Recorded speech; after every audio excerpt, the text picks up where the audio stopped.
Hello from the sober side in pre-production. Just wanted to start off this video with a few quick notes. The first being that Diablo 2's story is divided into acts, as they call them. These do not actually coincide with the standard story arc of 3 acts that you typically see in other media, and are best viewed as more of a hybrid between the chapters of a book and the acts of that same book. Next is that, unlike Diablo 1, Diablo 2 has much more player involvement, and there's a lot less retcons that occurred and less backfilling as well. Currently, I do plan to make a series of 5 episodes, though that number is subject to change based on the recording length to cover this game rather than the single episode that was used for Diablo 1. I will also be covering the game's expansion pack, Lord of Destruction. And as a final note, pre-production on this started less than a week before the announcement of Diablo 2 Resurrected at BlizzConline in February, probably dating the episode, but I really don't care. So despite this game being 21 years old in June, I am still going to go ahead and give you that spoiler alert for legitimately the entire storyline of this game. Those who do want to experience this story by playing the game prior to listening to the drunk half ramble on, my research was done with a digital copy I purchased off of Battle.net directly. And this is where I am going to hand it over to the drunk side and offer my condolences. Hello, Internet. Welcome to Liquor and Lore, the show where I get drunk and narrate a narrative. I'll alleviate my audience of the awkward alliteration this time. And as the sober side mentioned, today's episode is Diablo 2, developed by Blizzard North and published by Blizzard Entertainment on June 29th, 2000. Y2K. Oh, remember all that shit? I do. People born in Y2K are old enough to drink now. Anyway. The opening cutscene of Diablo 2 shows a figure wearing a hooded cloak, opening an iron gate without actually touching it, and then making their way into what appears to be a prison, though the chorus of crazy provided reveals that this building is in fact an asylum, and the cloaked figure finds his way into a specific cell inhabited by a man named Marius. And with the slight benefit of hallucination, Marius assumes that the figure standing in his cell now is Tyrael, the Archangel of Justice, traveling in disguise. And the figure tells Marius that he's been looking for him for a long time, and was beginning to think that he didn't want to be found. And Marius says, "Oh, it's not my fault. It was the Wanderer." And he starts to recount some of his time in the Rogue Citadel in the mountains past the East Gate, which is where we get a flashback to Marius sitting in a tavern, high as shit, doesn't respond to the waiter. Judging by the snow cover, it looks to be in the mountains. Snow cover comes later, but we're not going to worry about that now. And given that it's allegedly near the rogue camp or Tristram, once the game actually starts, Marius is blitzed out of his mind in order to suppress the what he calls either the nightmares or the memories. Marius honestly can't tell the difference anymore. And then the Wanderer walks in, and he's barely even able to lift the sword that he's carrying, and he just kind of collapses into a chair, and then pulls it up in front of him and just slams it down, and the whole tavern looks at him and starts laughing. And Marius notices that he seemed to have demons of his own that he was struggling to contain, and he was losing. And so after the Wanderer loudly just hefts his sword onto the floor, and where he can rest his hand on the hilt, he just starts shaking And the tavern just starts laughing at him.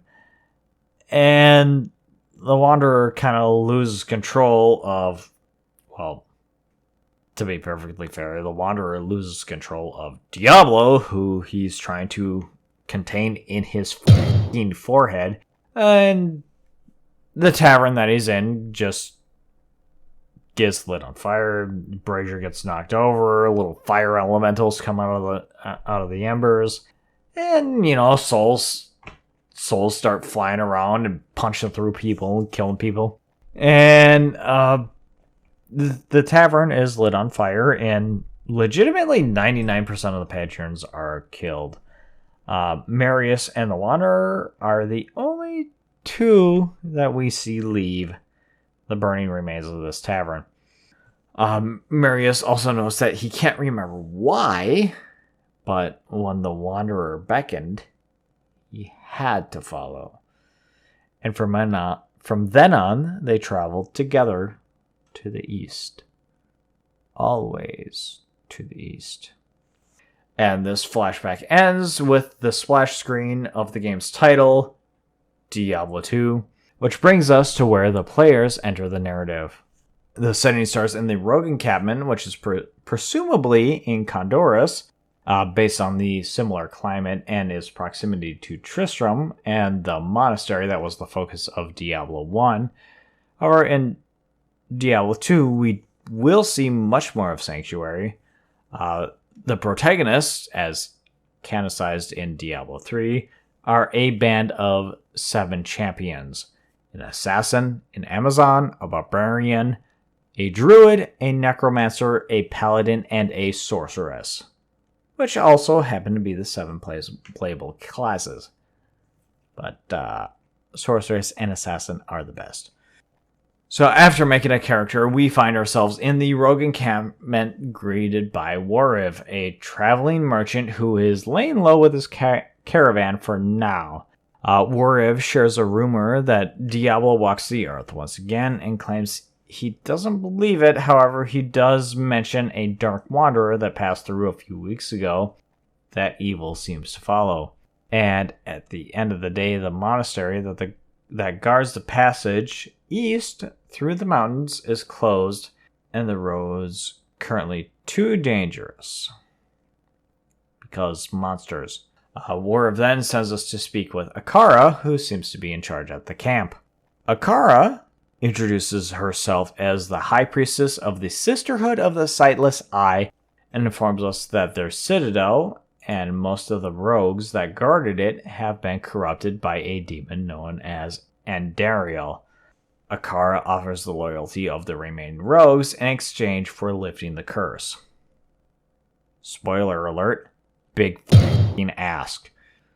She also tells us about a nearby cave that their scouts found filled with demons and undead, and as proof of our intent, she sends us to clear out the Den of Evil, which is the name of the first quest in the game. So after clearing out the Den of Evil, we earn the trust of Akara.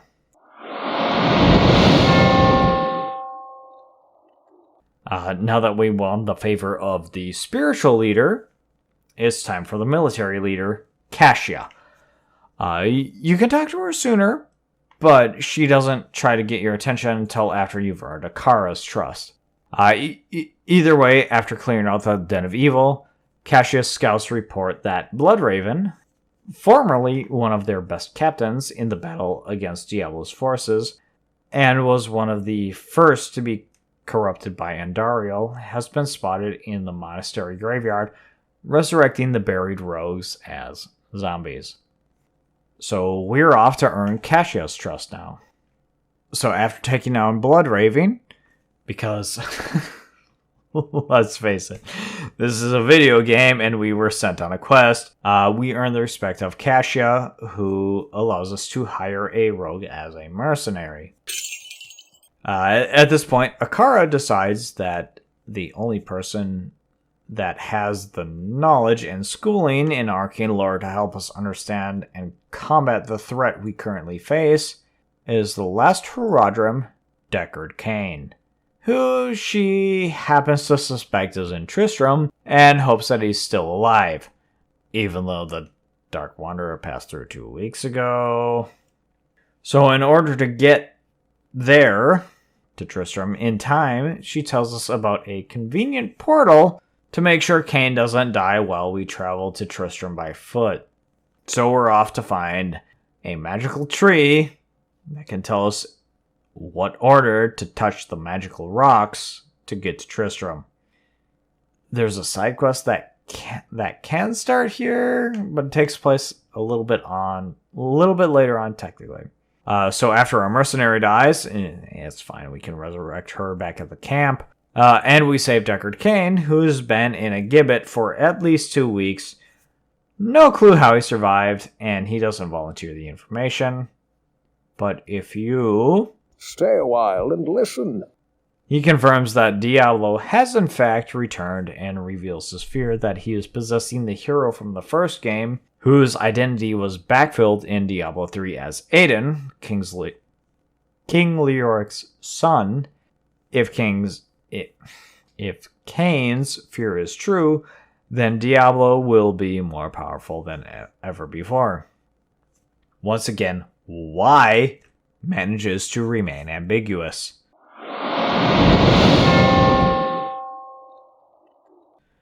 The next person that needs our help is Charcy, the camp's blacksmith, who was forced to leave her enchanted smithing hammer, the Roderick Malice,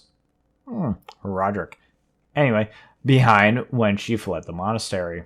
Which gives us our plot hook to drag us to the monastery itself. On the way there is the aforementioned side quest about the remains of a tower once owned by a crazed baroness that actually did what Elizabeth Bathory allegedly had done, but it's not crucial to the overall narrative, so we'll just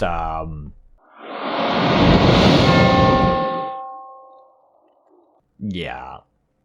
Once we get through the outer cloister of the monastery and make our way to the barracks, we find the Roderick Malice guarded by a demon called the Smith.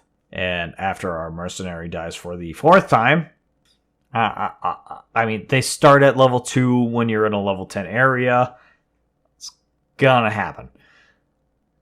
Anyway, we take down the Smith, and it's back to town to stay a while and listen.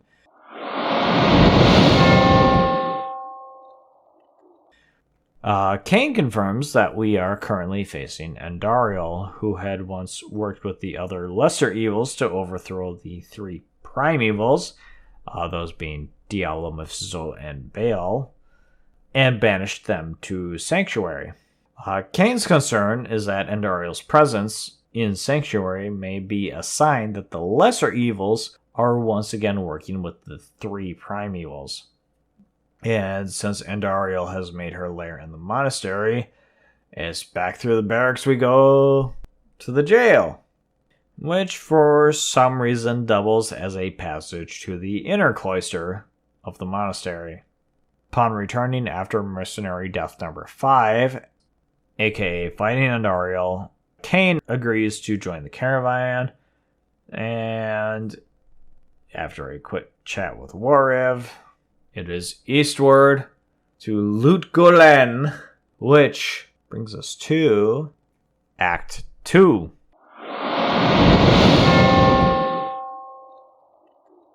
Of Diablo 2. And that is where I turn it over back to you, Silverside. I know you're probably going to cut that out, but fuck you.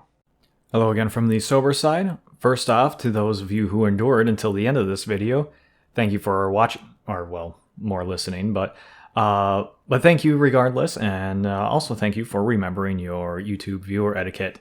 Please don't forget, like, comment, and subscribe, and maybe share the video with a friend if you actually enjoyed it. Just a couple closing notes here. As I'm working through this, I'm trying to refine my process to hopefully make it so that there will be less of a gap between these videos, especially now that I'm moving into more episodic content for a single game. And as the Drunk Side mentioned, the next video will cover Act 2 of Diablo 2. If you do have any suggestions for a series you would like to hear the drunk side ramble on about, feel free to leave them in the comments. Until next time, cheers.